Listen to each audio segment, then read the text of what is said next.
Your 20s are not for long-term relationships. They're not for kids. They're for self-development, fun, twerking in Miami, figuring out what you want to do with your life, crying and laughing and hanging out and developing community and moving to somewhere else that you didn't grow up. It's not for giving birth. It's not for finding a husband. Yeah, me too. I thought it was a great thing because it is a reflection of women being able to have the power to create their own lives, to start their careers the way that they want to select the men that they really want in their lives, as opposed to, having to be with a man for financial reasons. Mrs. Big Cans and Peanut Butter Skin is down up in here dropping some of her so-called wisdom, telling women that it's perfectly fine to use up your youth, your 20s for fun, then turn around later and try to get pregnant in life.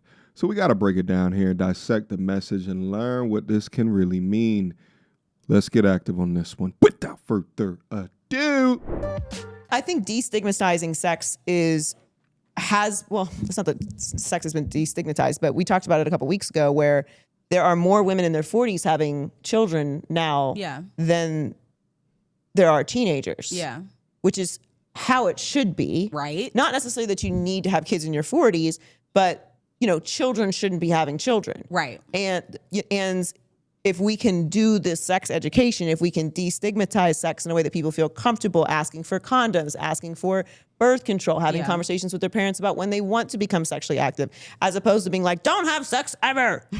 That's what my parents told me. Stop. Before we continue, I think it's important to fact check that because that is an interesting claim that women in their 40s are now having kids at a higher rate than teenagers. To be honest, I would think that that would be the case, but I can also see that through the proliferation of medical technology, why it is more capable or able to happen than ever before in history. According to the CDC, teen births to women under 20 have been steadily declining for decades, dropping a whopping 73% since 1990. Meanwhile, births amongst women 40 and older have surged 193%. That is fascinating.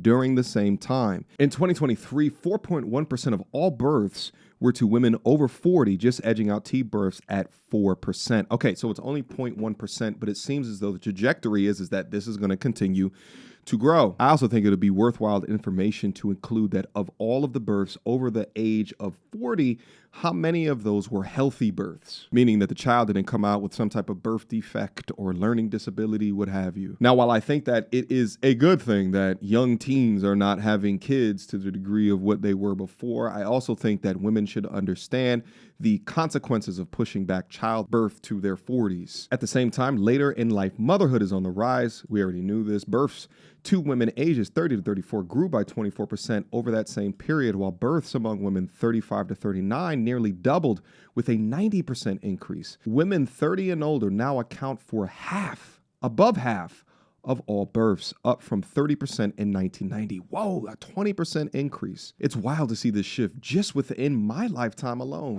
When they found out I wasn't a virgin, now everybody just calm down.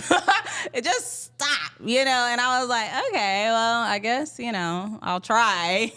Like, what is that achieving though? Yeah. Meanwhile, men are encouraged to do the absolute fucking most. Yeah, and they're given the tools. Yeah. They're encouraged. What? They're encouraged at a young age. Mm-hmm. They have conversations younger. Yeah. Like 6th grade. Yeah. Like 6th grade. No. If a boy talked to me in 6th grade, I was like, oh. Like, what? And then everybody changes. Everyone goes on their own, grows at their own pace. But it's such a different world.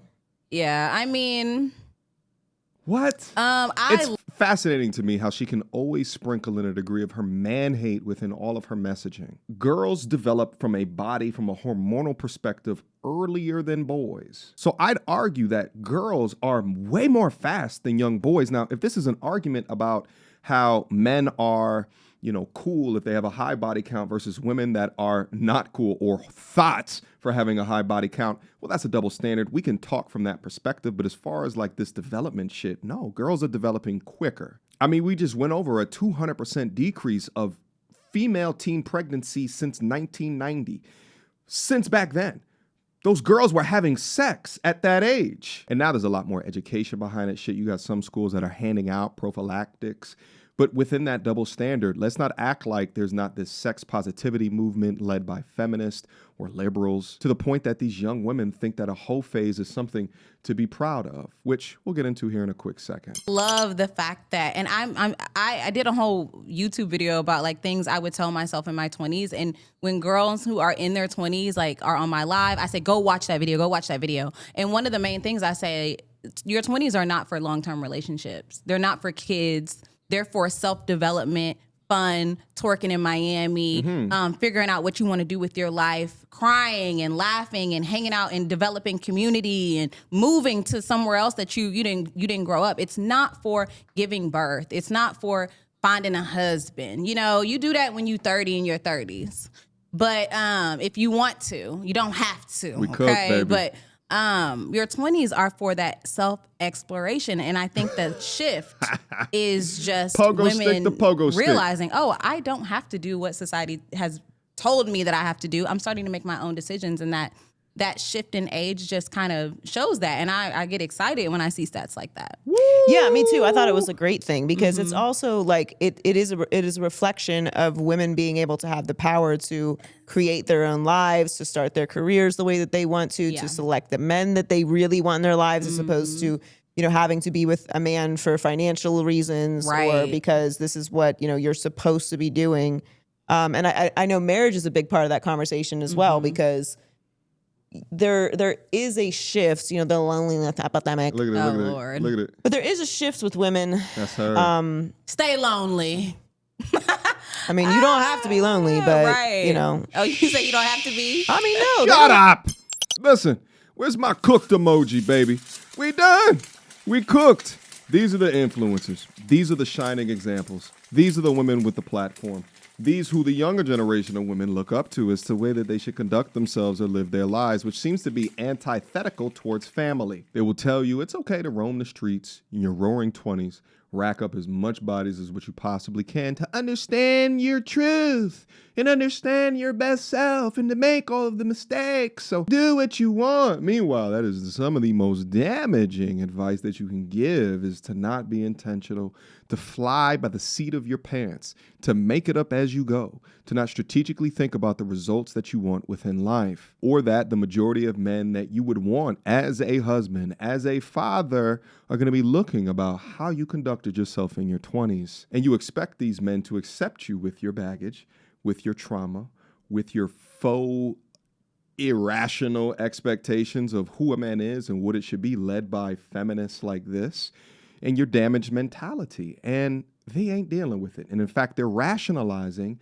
why either A, they will never get married, looking at the state of the modern woman today, or B, thinking about how they can go abroad. No wonder why we have the proliferation of feminist ideology, at least modern feminist ideologies, and then you have influencers like this, why so many women are just making the decision to deprioritize their worth in the dating marketplace and deprioritize the pursuit of family. Not to be lonely. They're just lonely because they're lames. Like, and men get mad at me when I say that, but I'm like, I don't advocate for lames. Yeah. I just don't advocate for them. Like, get out of your house. Yeah. Walk down the street. Speak to human beings. Join a book club. Go to read therapy. a book. Go to therapy. Go to the gym. Go to a coffee shop and join a social group. Go to church. Do anything, but sit in front of your computer and talk about how much you hate women and listen to podcasts about how you deserve to, you know, the porn star of your dreams. We don't care that you're alive. No. And I'm not about to do it. I'm not doing it. I think men are amazing. I think they're intelligent and beautiful creatures. And then there is there's a small group of that. Large group.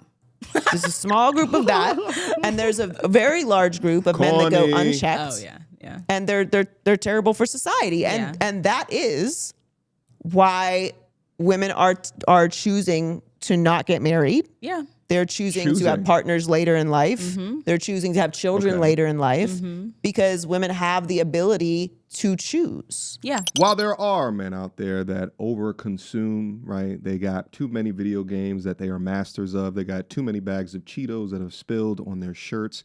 We're doing work on those men. I do not believe that is the overwhelming majority as what this lady on the right has just said, the overwhelming majority are just average men doing average to above average things, and yet she will never see, and I guess the one on the left will never see those type of men because those men are not in the top 10%. But I think having expectations like that is fine as long as you consider yourself in the top 10%. And it's not even just a self-consideration, but it's like, do other people consider you in the top 10%? Are you highly sought after because of the sexuality that you project on your social media profiles? Or are you sought after because a man sees you as a future wife material? By the way, I want to touch on something else that they said within that just popped up into my mind. And they said something to the effect of is that, you know, boys are being taught to be promiscuous or given the tools to be promiscuous as if it's like the boy's fault or it's a man's fault, like the father's fault. And the fact is that when you have a father present, a strong father present, strong fathers will always teach their sons sexual restraint, sexual discipline, and safety within that. Do you know how these boys are actually getting it from society that it is a good thing or a great thing to have more bodies than not? It's from women. The first thing that I see when women haters come over to my platform is they call me an incel, as if I don't get women, as if women are not attracted to me or I don't get it. Women try to shame men for not getting women. Do you understand how that works? Now, with all truths, it's also men that will shame you as well. It's a feedback loop. But let's not act like women are not contributors to the societal expectations either. Either they're shaming young boys or men to get more, or they're putting their 3 or 4 bodies on the internet for $4.99 per month, thus enabling the potential damaging or shaping of these young men's minds because they participate in a sexual product marketplace that they know that there's kids that are not 18 can see. But inevitably, it's just wild to me to watch these women sit and gloat and continue to perpetuate being in your roaring 20s as a young woman when, you know, men are just making these rational decisions to go elsewhere, right?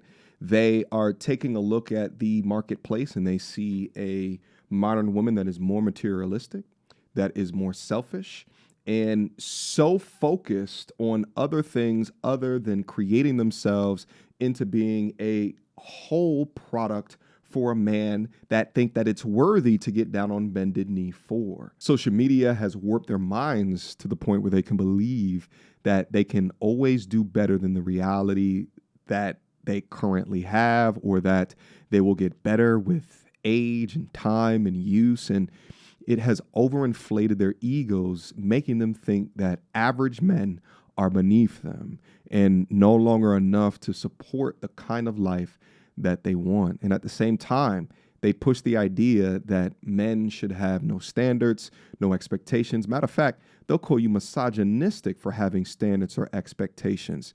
Try to ask a young lady today to wear her hair natural. What are you, misogynistic? Shit, I just did content on that yesterday, matter of fact. Simply when you just have a preference, that mindset is destructive. And that's why, one of the many reasons why modern dating today is absolutely collapsing. I think, as usual, men need to take a look at shows like this and pay close attention to the messaging, because these are platforms, so other people will hear them and be influenced by them, because this is exactly how this cycle just keeps repeating over and over and over again. Women are making bad decisions in their prime, and then they try to shift the burden onto you later. My G's, protect yourself. At the end of the day, you lead with discipline, and you never let someone else's bad planning or horrific strategic thinking about what they're doing in their young 20s become your lifelong responsibility. Because at the end of the day, we only have one life to live, baby. So utilize the prime years wisely, so you don't end up like any of these people sitting up on a couch complaining. It's odd to me that they talk about men complaining, but every time that I see Mrs. Peanut Butter Skin, she's complaining about a man. Go figure. All right, guys, leave me your questions, comments, concerns down up in the comment box down below. I want to hear from you guys. What is it that you think about the content that I put before you here today? And last but not least, I'll see y'all soon. Until next time, YouTube.